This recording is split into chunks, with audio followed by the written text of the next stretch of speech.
복되고 거룩한 주일 하나님 앞에 나오신 우리 성도님들, 우리가 정말 기뻐하며 감사해 건강이 없었으면 또 가정에 어려움이 있으면 이 자리에 다 힘드시잖아요. 하나님 앞에 우리 기뻐하고 감사하는 마음으로 서로를 향해서 무난하며 인사하고 예배드리겠습니다. 인사하겠습니다. 반갑습니다. 네, 반갑습니다. 네, 이제 우리 묵상 기도함으로 하나님 앞에 예배를 시작하겠습니다.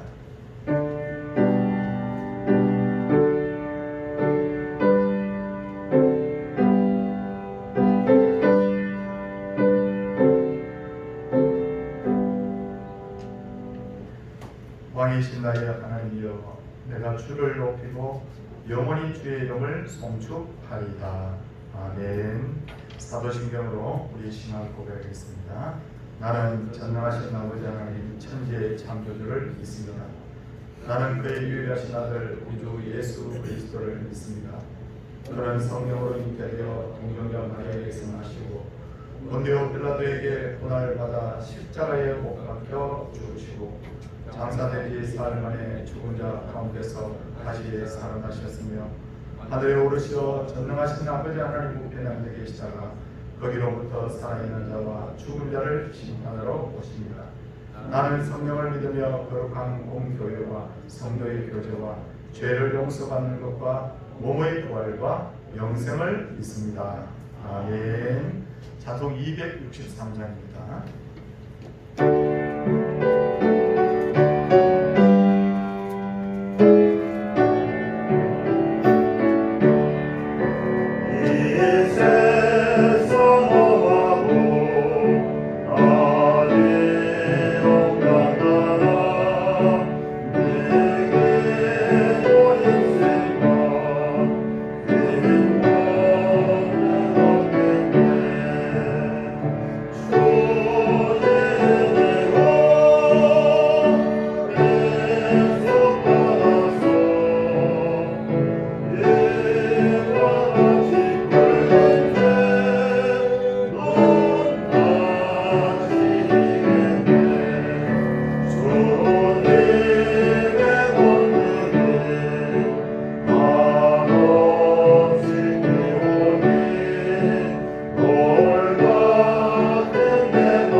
기도할 때 정희복이 주사님께서 기도 인도하시겠습니다.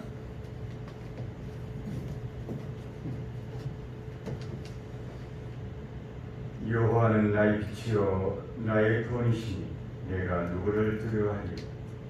여호와는 내 생명의 능력이시니 내가 누구를 무서워하리요.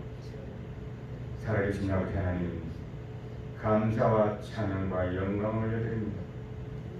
우리에게 복된 주의를 허락하시고 주님 앞으로 나오게 하심을 감사드립니다. 힘들고 어려운 상황이지만 감사를 잊어버리지 않고 기도로 시작하게 하심을 감사드립니다. 오늘도 주께서 우리에게 주실 크신 은혜를 사모합니다. 귀하고 복된 예배가 되게 하옵소서. 사랑의 하나님, 코로나로 인해 교회의 정체성이 많이 흔들리고 있습니다. 코로나 이전의 교회의 모습들은 사라지고 교회의 존재성만이 흔들리는 현실입니다. 지금의 때 교회가 세상을 향해 어떻게 반응하고 함께 공존하며 섬기며 살아갈 수 있는 길을 열어주옵소서. 교회는 세상의 소망입니다. 그리고 소금과 빛의 역할을 감당하는 거룩한 기관입니다. 교회 안에 속한 모든 성도들의 마음을 헤아려 주옵소서. 교회가 가지고 있는 사명을 잊어버리지 않고 세상 속에서 하나님 나라를 온전히 세워가게 하옵소서. 사랑하는 하나님, 경제적 어려움으로 인해 낙담하고 시기에 빠지는 사람들이 많이 있습니다. 가정의 경제적 이유부터 직장 및 국가의 경제 이익까지 우리의 삶 모든 영역 안에 하나님의 손길이 필요합니다. 하루속히 회복되어 주시도록 긍휼히 여겨 주옵소서. 사랑하는 하나님, 한 해의 전반기를 보내고 다시금 하반기가 시작되었습니다. 우리가 계획하고 준비한 모든 것들이 주님 뜻 안에서 새롭게 진행되어질 수 있도록 도와주옵소서. 아무리 우리가 많은 것들을 계획하고 준비할지라도 모든 것을 이끌어 가시고 인도하신 분은 주님이십니다. 사랑의 하나님, 우리에게 주신 첫사랑이 회복되기를 원합니다.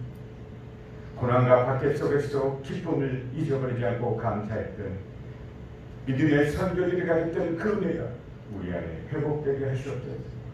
힘든 상황 속에서 첫수학의 기쁨을 감사히 드렸던 그 감격이 우리 안에 일어나게 하시옵소서. 오늘 드려지는 예배 가운데 회복의 역사가 일어나게 하시옵소서.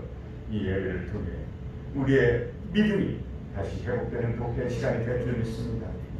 우리의 기도를 들으시며 응답하시는 주님의 은혜에 감사드립니다. 또한 오늘 말씀을 전하신 목사님께 함께 하시어 영육간에 강건하여 주시고 말씀을 태어났을 때 능력의 말씀, 은혜의 말씀으로 인치시켜 주옵소서. 오늘 드린 이 예배를 주님께 의지하고 우리를 사랑하신 예수 그리스도 이름으로 기도드리옵나이다. 아멘.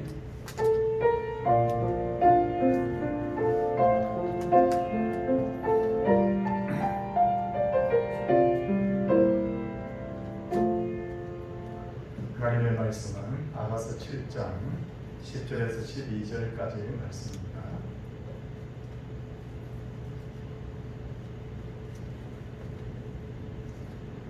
아가서 7장 10절에서 12절까지의 말씀.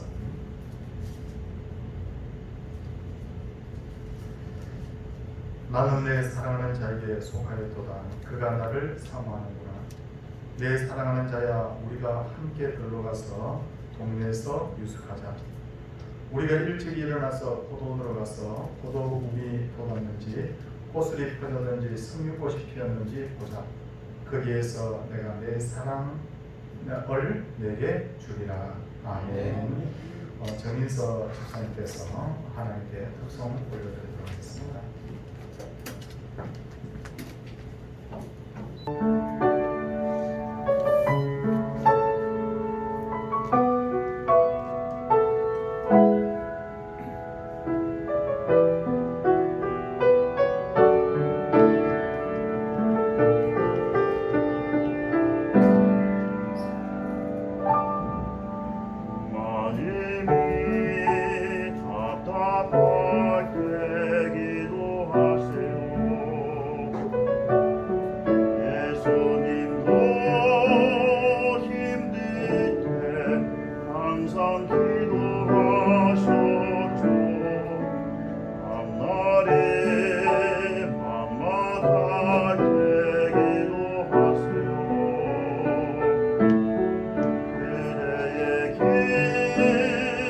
그대 주님 인도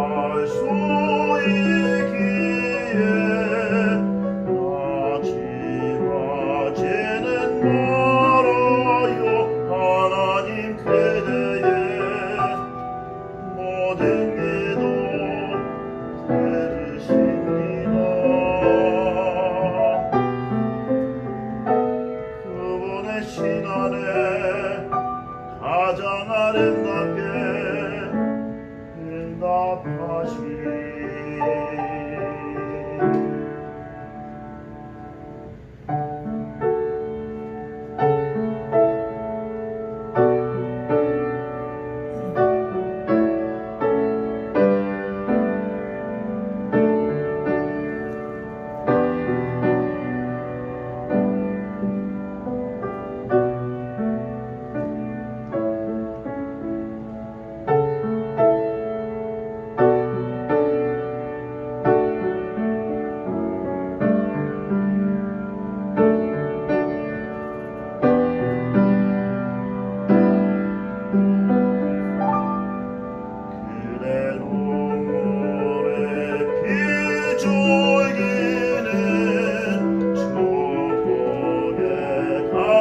되어서 그대의 삶 위에 아름답게 넘쳐 흐르리.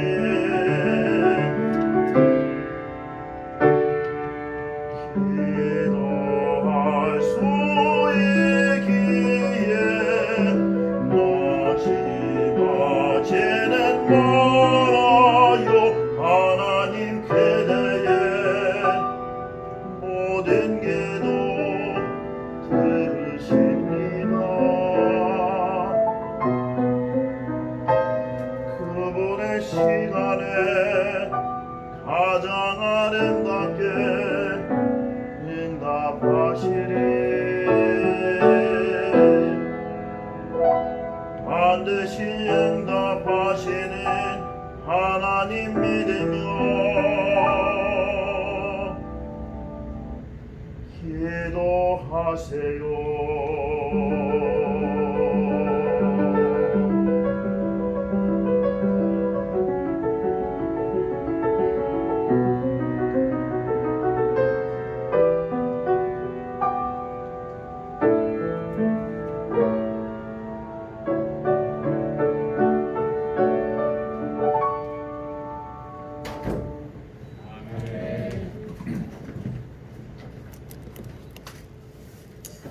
귀한 찬양을 감사드리고요. 하나님 기뻐 받으셨으면 좋겠습니다.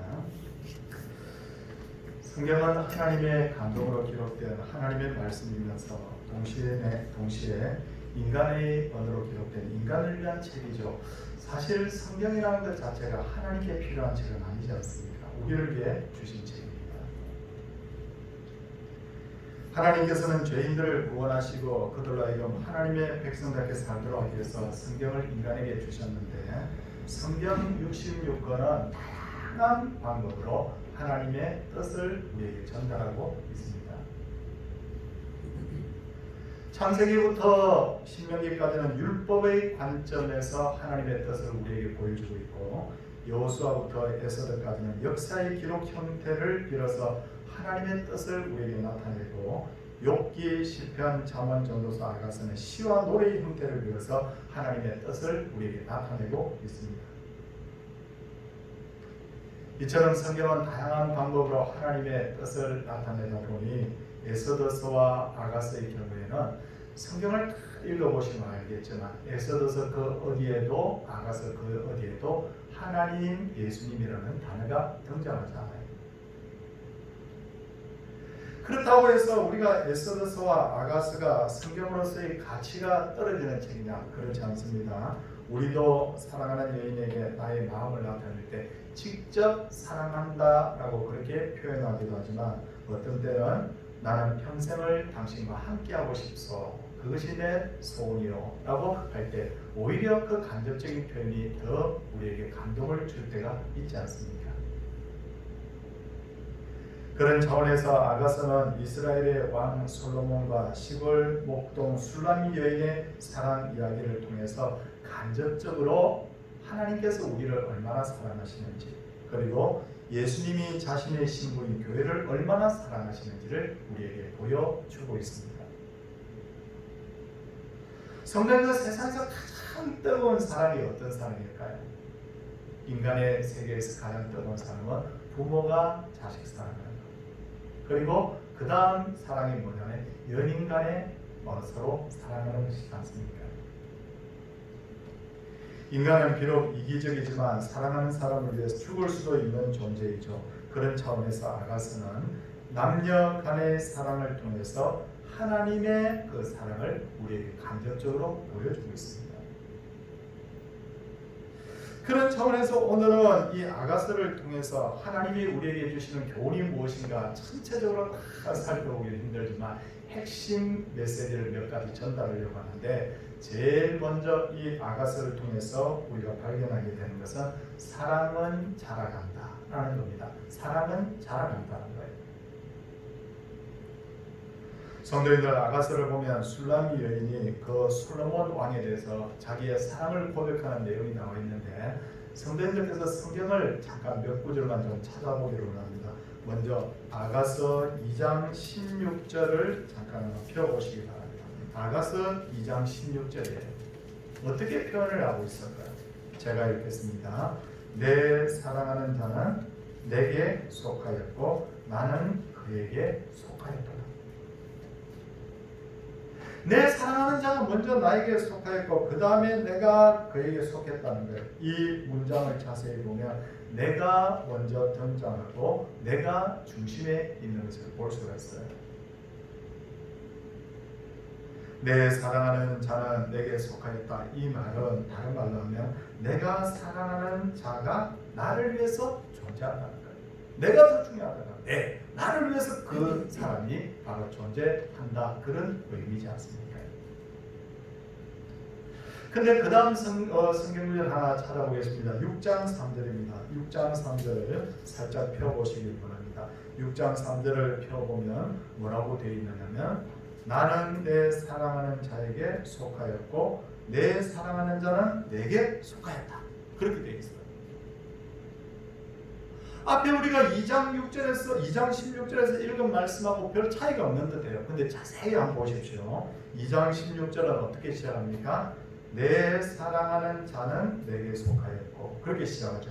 근데 이 성경 구절을 보니까 나는 내 사랑하는 자에게 속하였고, 어떤 면이 틀린지 보이십니까? 여기에는 뭐냐면 내가 먼저 등장하지 않고 바로 내 사랑하는 자가 바로 중심이 되고 있다는 거예요. 그러니까 똑같은 사랑을 표현하는 듯 하지만 뭐가 바뀌었냐면 우선순위가 바뀐 거예요. 앞에는 그 사람이 날 위해 존재한다면 이 성경 구절을 보니까 내가 그 사람 위해서 존재하는 거예요. 사랑이 성숙하고 있죠. 그리고 7장 10절 말씀을 다시 한번 보도록 하겠습니다. 7장 10절 말씀을 보니까 뭐라고 되어 있느냐면 나는 나의 사랑하는 자에게 속하였다. 그걸로 끝이에요. 이 문장을 보면 나는 온데간 데 없습니다. 나는 온데간 데 없고 나의 사랑하는 자만 존재하는 거예요. 앞에서는 give and take, 주고받는 사람의 관계라고 한다면 이 성경 구절을 보니까 전적으로 사랑하는 자를 위해서 내가 존재하는 사람, 그게 바로 최고의 바로 사랑의 바로 고백이었던 겁니다. 이처럼 사랑이 점점 성장하듯이 우리 그리스도인들이 하나님에 대한 사랑도 사실은 가만히 생각해 보면 성장하고 있다는 것을 알 수가 있어요. 처음 신앙생활을 시작할 때 대부분은 뭐냐면 나의 필요를 채우기 위해서 교회를 오죠. 어떻게 옵니까? 나 예수 믿고 내가 병을 고치기를 원해. 아니면 나는 교회에서 위로받고 싶어. 아니면 나는 복을 받고 싶어서 나는 예수님 믿기로 했어. 어떤 청년은 예전에 그런 청년들이 있었어요. 교회에 와가지고 좋은 총각 처녀를 만나서 결혼하기 위해서 교회에 온다는 사람도 있었다. 그런데 나 중심의 신앙이죠. 나 중심의 신앙을 가진 사람은 자신의 필요가 채워지지 않으면 언제든지 시험에 들어가 넘어집니다. 난치병을 고치려고 했는데 내가 교회를 몇 년 동안 다니는데 애써 기도했는데도 불구하고 내 병이 낫질 않아. 위로를 받고 싶어 했는데 다른 사람들이 나에게 별로 관심이 없는 듯 보입니다. 그리고 예수를 믿는데도 불구하고 생활에 별로 나아지는 것이 없어요. 그렇게 되면 어떻게 합니까? 나 이제 교회 안 갈래. 나 이제 예수 안 믿을래. 그렇게 되는 거예요. 왜 그렇습니까? 나의 필요가 채워지지 않기 때문에 그래요. 이스라엘의 초대왕 사울이 바로 그런 사람이었죠. 이스라엘 왕 초대 바로 왕 사울은 하나님 앞에 신앙생활을 잘하는 사람처럼 그렇게 보입니다. 그런데 인생 말년에 어떻게 됩니까? 하나님께서 본인의 기도를 들어주지 않자 그는 신접한 여인을 찾아가서 자기의 고민 상담을 하잖아요. 나 중심의 신앙생활을 했다는 거 아니야. 하나님이라는 존재도 나를 위해서 필요했다는 거 아니야. 난 언제든지 하나님을 버릴 수 있다. 하나님을 버릴 수 있다. 이게 뭐냐면 나를 위해 하나님이 존재하는 단계의 신앙생활을 하고 있는 사람들의 모습이라는 거예요. 그러다가 신앙이 자라면 어떻게 됩니까? 나 중심의 신앙이 아니라 예수님 중심의 신앙이 되죠. 그래서 그때부터 고민하게 되는 것이 뭐냐면 어떻게 하면 예수님을 기쁘게 할까? 어떻게 하면 하나님께 영광 돌릴까? 다윗의 신앙이 바로 그런 신앙이었잖아요. 다윗의 신앙이 보니까 나중에 주여 내가 어떻게 하면 주님을 기쁘시게 합니까? 이게 바로 조금 더 잘한 신앙이라고 보면 되는 것입니다.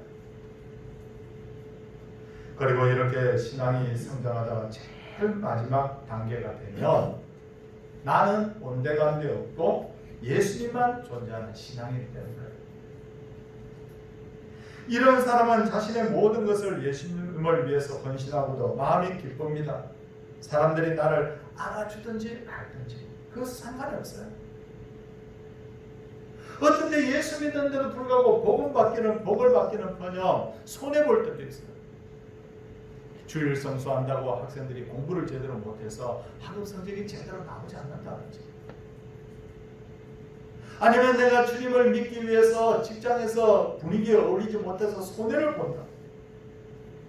심지어 이 신앙이 되면 내 목숨을 주님을 위해서 내어놓으면서도 오히려 하나님 앞에서 기뻐하게 되는 거예요. 세례자 요한이 어느 날 있는데 제자들이 찾아와서 이렇게 말합니다. 선생님 큰일 났습니다. 선생님을 따르던 사람들이 갑자기 예수라는 지금 젊은이를 따르고 있습니다. 어떻게 하면 좋아요? 제자들이 그 말을 했을 때 세례요한이 펄쩍펄쩍 뛸 줄 알았어요. 그런데 세례요한이 뭐라고 이야기합니까? 그는 흥하여야 하겠고 나는 쇠하여야 하리라. 이게 뭐냐면 내가 없는 거예요. 내가 죽든지 살든지 오직 그리스도가 영광을 받으시느냐 못 받느냐, 그게 지금 초점이 맞춰집니다. 우리가 신앙생활을 하면서 자꾸 시험에 들고 넘어지고 마음에 기쁨이 없는 이유가 뭐냐? 한번 생각해 보십시오. 그건 하나님 중심, 예수님 중심의 어떤 신앙생활을 하지 않고 나 중심의 신앙생활을 하기 때문에 그런 거예요. 정말 우리의 마음이 오직 하나님, 오직 예수님, 오직 성령님께 모아져 있다면 우리 자신이 대접을 받느냐 못 받느냐 그게 중요합니까? 그렇지 않죠. 누가 나를 알아주느냐 그렇지 않냐 그게 중요한 것이 아니지 않습니까? 깊은 바다에 들어갈수록 파도가 잔잔해지듯이 나 중심의 신앙생활을 하던 사람이 예수님 중심의 신앙생활로 자꾸 바뀌어 가면 갈수록 흔들리지 않는 거예요. 흔들리지 않아요. 그러면서 우리의 신앙이 크게 자라서 나 중심의 신앙이 아니라 오직 예수님 중심의 신앙인들이 되시기를 주의 이름으로 축원을 드립니다. 이게 정말 중요합니다. 크게 둘째로 아가서는 이스라엘의 최대 명절이 6월절이 되면 정기적으로 낭송이 되었어요. 6월절은 이스라엘 백성들이 애굽에서 430년간 노예 생활하다가 해방이 되어서 가나안 땅에 들어와서 나라를 건국하게 된 것을 기념하는 절기죠. 그래서 6월절은 어떤 날이냐? 이 날로 하여금 너희로 하여금 첫날 되게 하라고 했기 때문에 이 날은 우리로 말하면 설날이에요. 이 날은 해방이 된 날이기 때문에 우리로 하여금 우리 기준으로 하면 8.15 광복절이에요. 이 날은 바로 이 나라의 기초가 세워진 날이기 때문에 개천절이고, 이 날은 하나님이 주신 법이 세워진 날이기 때문에 바로 제헌절이에요. 그러니까 우리로 하여금 우리 기준으로 하면 설날도 되고 광복절도 되고 개천절도 되고 제헌절도 되는 거예요. 이스라엘 백성들은 6월절이 되면 눈물을 흘리면서 기뻐하고 하나님께 감사했습니다. 그렇다면 왜 이렇게 뜻깊은 6월절에 이들은 아가스를 낭송했을까? 그것은 아가스가 하나님과의 관계를 강조한 성경이에요. 뭐라고요? 아가스가 하나님과의 관계를 강조한 성경이라는 거예요. 일제기 하나님께서는 이스라엘 백성들을 애굽에서 해방시킨 후에 그들과 언약을 맺었습니다. 언약의 내용을 보면 간단합니다. 나는 너희의 하나님이 되고 너희는 내 백성이 될 것이다. 기억하시죠? 근데 이 언약은 전적인 하나님의 은혜와 사랑에 기초하는 언약이에요. 무슨 말이냐면 너희들이 부족하고 모자라도 나는 너희들을 부모의 마음으로 끝까지 사랑할 것이다. 그 말입니다. 다시 말해서 이 말은 무슨 말이냐면 너희들 어차피 너희들 수준에서는 이 언약 못 지켜. 그러나 나는 부모의 마음으로 너희를 징계할지언정 너희를 버리지 않겠다는 거예요. 이게 이스라엘 백성들과 세운 하나님의 언약이었어요. 근데 이 은혜와 사랑을 히브리 말로 하면 뭐라고 하느냐면 헤세드라고 합니다. 헤세드. 뭐라고 한다고요? 헤세드라고 해요. 은혜와 사랑이 바로 헤세드입니다. 하나님의 헤세드가 가장 잘 표현된 성경이 뭐냐면 바로 아가스인 거예요. 그래서 이스라엘 백성들은 6월절 언약을 세운 이 절기에 이렇게 아가스를 바로 온 백성들이 하나님 앞에 함께 낭송을 했던 거예요. 저는 우리의 신앙의 기초도 하나님의 은혜와 사랑이 되어야 될 줄 믿습니다. 아멘. 은혜와 사랑이 뭐라고 히브리 말로? 헤세드. 하나 적어 놓으세요. 내가 평생 교회를 다녔는데 그게 우리 신앙의 기초가 되어서는 안 돼요. 평생 교회에 다녔지만 교회를 다녔지만 너무 진수합니다. 나는 모태 신앙이야. 모태 때부터 신앙생활을 했어. 그게 우리 신앙 기초가 아니에요. 내가 우리 교회를 위해서 얼마나 헌신했는데 이게 기초가 아니에요. 나는 우리 교회에서 내가 중직자야. 그게 무슨 신앙의 기초입니까? 중직자들도 얼마든지 넘어지는데. 신앙에 있어서 진짜 중요한 것이 뭐냐면 하나님의 은혜와 사랑으로 우리가 이 자리에 있게 된 줄을 믿습니다. 성경에 등장하는 인물 중에 제일 멋있는 인물이 누구냐? 다윗이죠. 다윗은 만능 재주꾼입니다. 목동이요, 시인이요, 장군이요, 음악가요, 꾀도 많고 매력이 넘치고 따르는 사람도 많고 나라를 위해서 공도 많이 세웠습니다. 하지만 성도님들 지금 가만히 한번 보십시오. 다윗이 공 세운 것 때문에 이스라엘의 왕이 된 게 아니에요. 공을 세우면 세울수록 다 사울왕의 미움을 받아서 쫓김받잖아요. 공을 세웠는데 왜 자꾸 내 생활이 어려워지지? 내 능력으로 안 되는 거예요. 다윗이 사울에게 쫓김받을 때 노업 땅으로 도망가가지고 제사장들에게서 떡과 무기를 손에 넣었습니다. 야, 그때 머리 좋았죠. 살짝 이렇게 거짓말을 해서 그렇게 된 거죠. 근데 어떻게 됐어요? 나는 꾀를 내어서 이렇게 먹을 것과 무기를 얻었다고 생각했는데 그 작은 거짓말 하나 때문에 노업에 있는 제사장들이 다 죽었잖아요. 이게 아니네?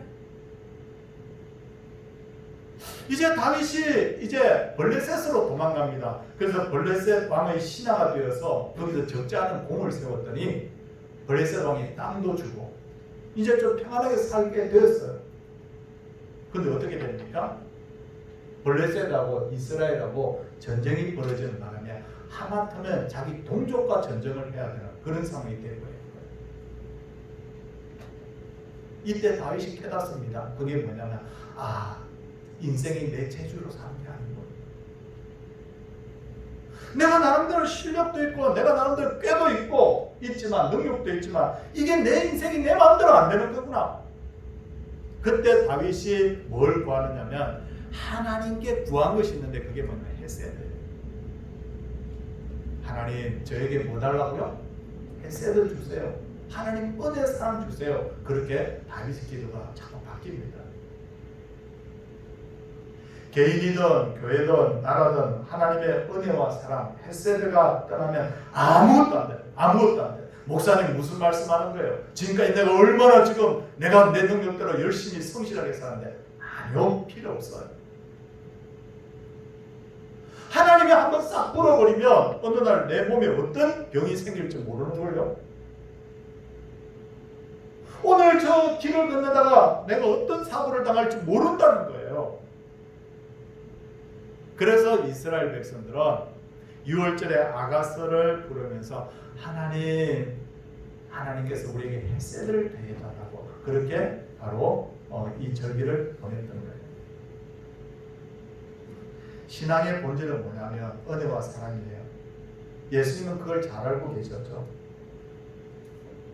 그래서 베드로가 자기를 부인했습니다. 그 부인했던 그 베드로를 예수님께서 부활하셔서 찾아오셨습니다. 어떻게 해야 될까요? 야, 너 왜 나를 부인했니? 너 무슨 사정이 있으니? 그렇게 물어야 되는데 예수님께서는 베드로에게 뭐라고 물으셨냐면 내가 나를 사랑하느냐? 이게 뭡니까? 넌 실수할 수도 있어. 넌 잘못할 수도 있어. 누구나 신앙이 흔들릴 수도 있지만 정말로 나를 사랑하느냐? 그것은 뭐냐면 다른 것이 정말 문제가 아니라 너가 나를 사랑하고 있다면 너가 그리스도의 그 사랑을 지금도 깊이 경험하고 있다면 다른 건 문제가 아니라는 거예요. 하나님의 은혜와 사랑을 아는 사람은 넘어져도 다시 일어나고 실패도 다시 시작할 수 있습니다. 죄를 짓고 넘어진 다윗도 다시 일어나고 예수님 배반한 베드로도 다시 시작할 수 있어요. 그런데 하나님의 은혜와 사랑을 모르는 사울과 가룟 유다는 다시 하나님께 돌아올 수가 없었어요. 성도님들 살다가 실패하고 넘어질 때 우리 온갖 어려움이 있잖아요. 저도 참 인생을 돌아보면 정말 어렵고 힘들 때가 너무 많았던 것 같아요. 그럴 때 내가 정말 하나님을 사랑하는가 우리 자문해 보시기를 바랍니다. 하나님의 은혜와 사랑을 아는 자는 100번을 넘어져도 다시 일어날 수 있어요. 어떤 상황에서도 믿음으로 승리하게 될 줄을 믿습니다. 이제 다시 아가서의 내용을 보면 솔로몬의 사랑을 입은 술람 여인은 잠시 솔로몬의 사랑을 의심하면서 흔들리다가 다시 사랑을 회복합니다.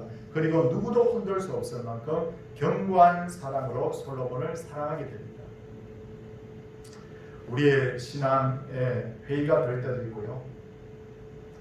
신앙하고 생활하고 일치하지 못할 때도 있어요. 저는 목사로서 정말 배운 것이 뭐냐면 내가 설교하는 대로 내가 다 살아야 되거든요. 근데 그게 100% 안 되잖아요. 어떤 데는 우리가 죄를 짓기도 합니다.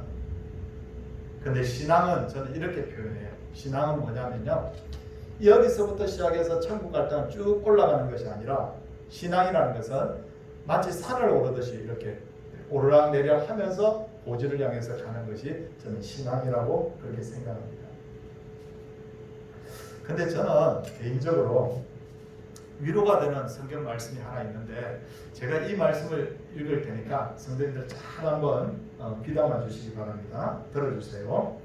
너희도 성령 안에서 하나님이 거하실 처소가 되기 위하여 그리스도 예수 안에서 함께 지어져 가느니라.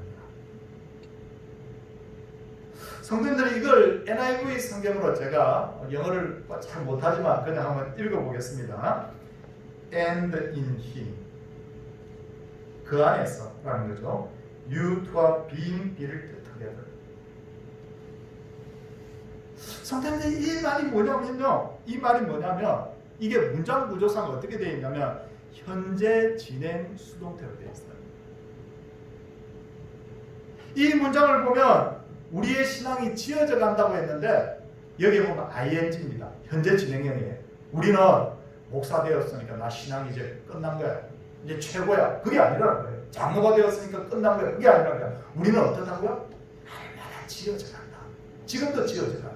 마지막 숨 거둘 때까지 지어져 가는 거예요. 그런데 너무도 감사한 것이 뭐냐면 이게 수동태형으로 되어 있어요. 내 힘으로, 내 능력으로 내 신앙을 만들어가는 것이 아니라 누가 내 신앙을 만들어준다는 거예요. 그게 누굽니까? 그리스도께서. 하나님의 성령께서 나를 만들어준다는 거예요. 근데 우리가 꼭 기억할 것은 하나님께서 우리의 신앙을 자라게 하실 때 내가 어떻게 반응하는가가 중요합니다. 하박국 선지자 유명하죠. 우리 중고등학교 다닐 때 하박국을 호박국이라고 그랬는데 이 선지자 굉장히 유명해요. 근데 하박국 선지자는요, 하나님께서 그를 택하셔가지고 그를 위대한 하나님의 사람으로 쓰시겠다고 했어요. 근데 하박국 선지자가 뭐라고 이야기하느냐면 하나님께서 자기를 불러서 쓰겠다는 것은 맞는데 하나님이 신뢰가 안 되는 거예요. 왜냐하면 하나님이 살아계시는데 계속 이스라엘 백성들이 자꾸 고난을 받으니까.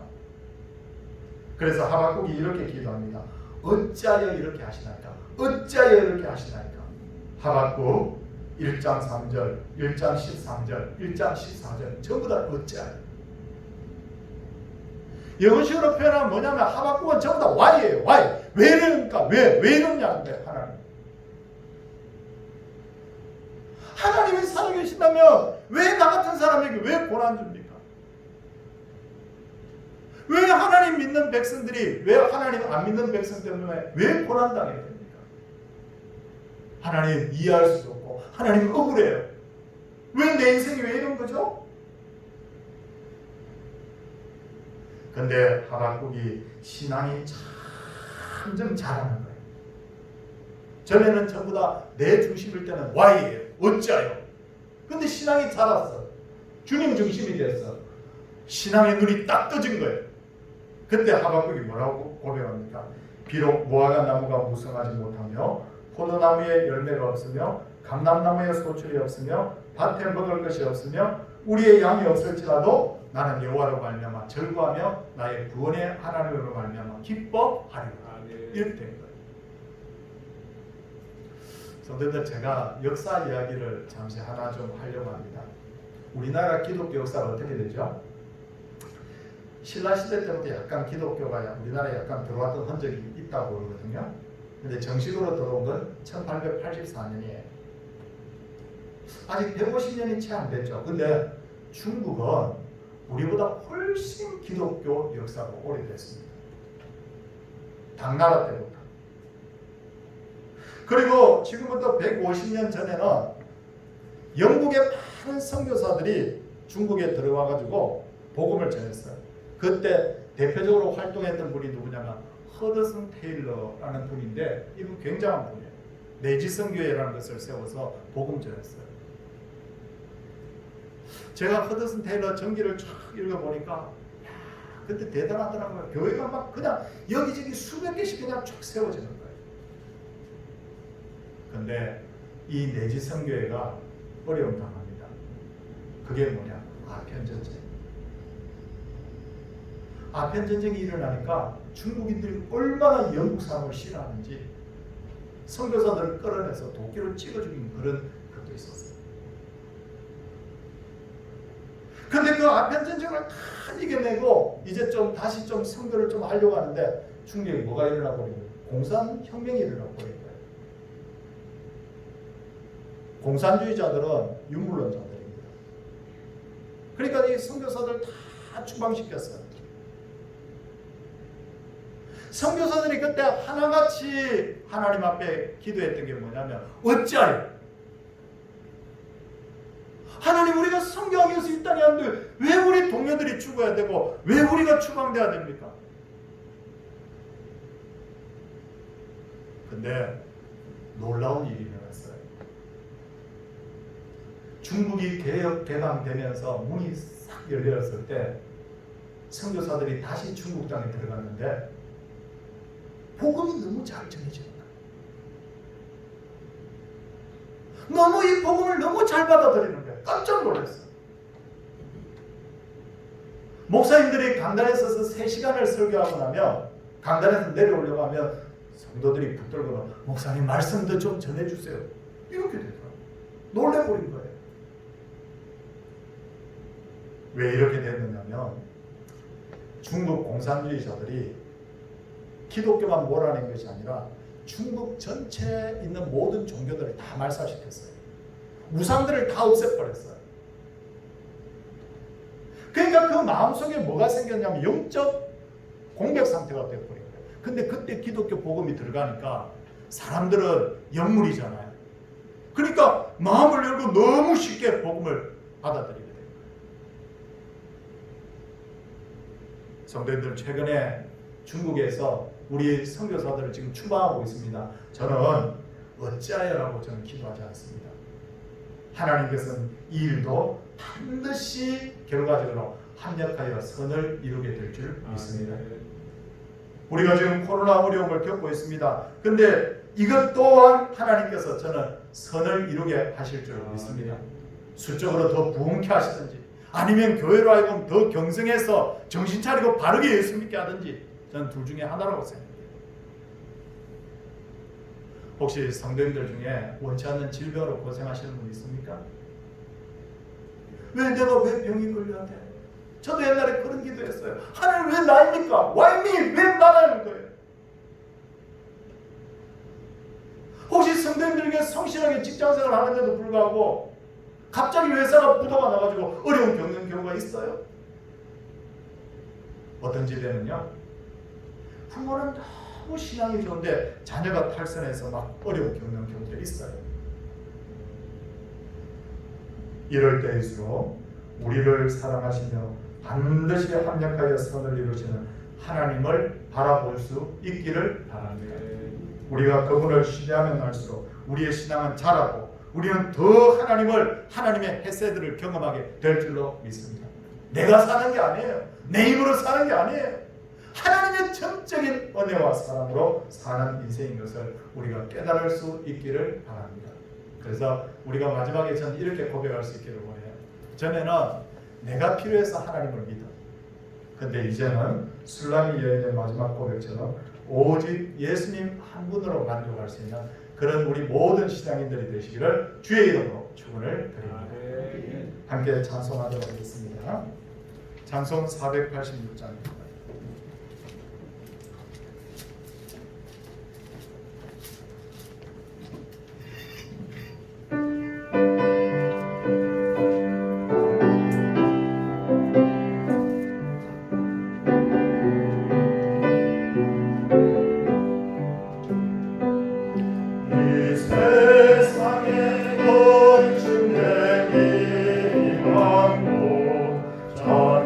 전경하는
하나님을 사랑하는 줄 압니다. 성도님들께서 드린 감사 일부에 적힌 기도 제목들을 읽어드리겠습니다. 주님, 평생을 병과와 고통 속에서 살다가 당신의 아들 고통 없는 주님의 날로 인도해 주심을 감사드립니다. 하나님 아버지, 범사에 감사합니다. 또 범사에 감사합니다. 하나님 앞에 귀한 예물들 드렸습니다. 기도하겠습니다. 하나님, 우리가 처음 예수를 믿게 된 것은 부모님이 예수를 믿게 됨으로써 모태 때부터 믿은 분도 계시지만 또 상당수 분들은 나의 외로움을 달래기 위해, 나의 필요를 채우기 위해, 내가 정말 위로받기 위해서 처음 이렇게 신앙생활을 한 분들도 상당수 많이 계신 줄 압니다. 그러나 여기서 우리의 신앙이 머물면 우리의 신앙이 결국은 흔들리고 시험 속에서 날마다 방황할 수밖에 없기에 이제는 내가 필요해서 주님을 믿는 것이 아니라 나는 온데간 되었고 오직 구속한 주만 위하여서 오직 우리의 신앙생활이 자라날 수 있도록 하나님 은혜 베풀어 주옵소서. 그래서 세례자 요한처럼 그는 흥하여 하겠고 나는 쇠하여 하리라 했던 그 신앙의 가치를, 참 가치를 고백했던 것처럼 내가 영광 받는 것이 아니고 내가 주인공 되는 것이 아니라 예수 그리스도를 오직 주인공 삼아서 우리가 그 걸음을 쫓아갈 수 있는 그런 하나님의 사람들 되게 하옵소서. 하나님, 이 시간에 특별히 기도하는 것은 남편을 여의고 또 이렇게 슬픔 중에도 천국 소망 가지고 살아가는 우리 곽 집사님을 하나님께서 위로하여 주시고 그 아들 딸이 꼭 예수 믿게 하여 주시옵소서. 이 시간에도 하나님 앞에 간절히 주님 구하옵는 것은 우리에게 암으로 투병하시는 분들이 있습니다. 하나님이여, 이 시간에 신현신 권사님, 우리 권진순 집사님, 우리 아버지 하나님이여 남상원 집사님 찾아가 주시옵시고 또 유소영 집사님, 김신열 집사님, 또 노경에 있는 박찬희 권사님, 고소순 권사님 이외에도 하나님이여 병으로 말미암아 투병 중에 있는 분들은 하나님 긍휼히 계셔서 하나님이 그런 중에도 여전히 사랑하시는 것을 하나님 이번 기회를 통해서 체험할 수 있게 하여 주시옵소서. 오늘도 주님 사랑하여서 귀한 11조 드리고 감사함을 드리며 각양 주의 이름으로 하나님 앞에 드린 헌물을 하나님께서 받아 주시옵시고 이 예물 드린 손길손길마다 정말 영원히 잘되게 하시고 범사가 잘되게 하시고 날마다 강건한 복이 그 가정에 채워지게 하여 주옵소서.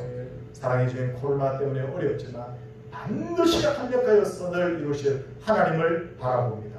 우리의 신앙이 이번 기회에 더 놀랍게 성장하게 하여 주옵소서.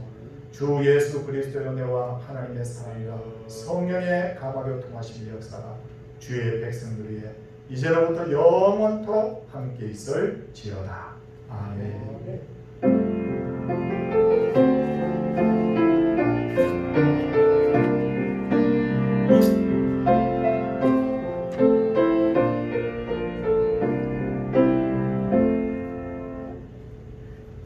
이 시간 반보를 드리겠습니다.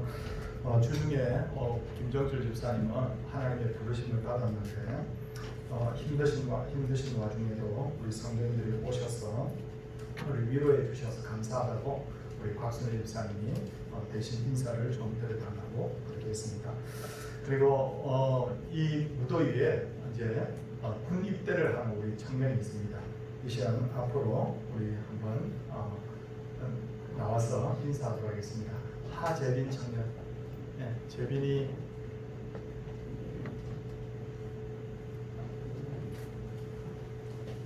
이건 앞에 꺼도 될 것 같습니다. 가정에서 병사에서 예배드리는 분들 위로받기를 바랍니다.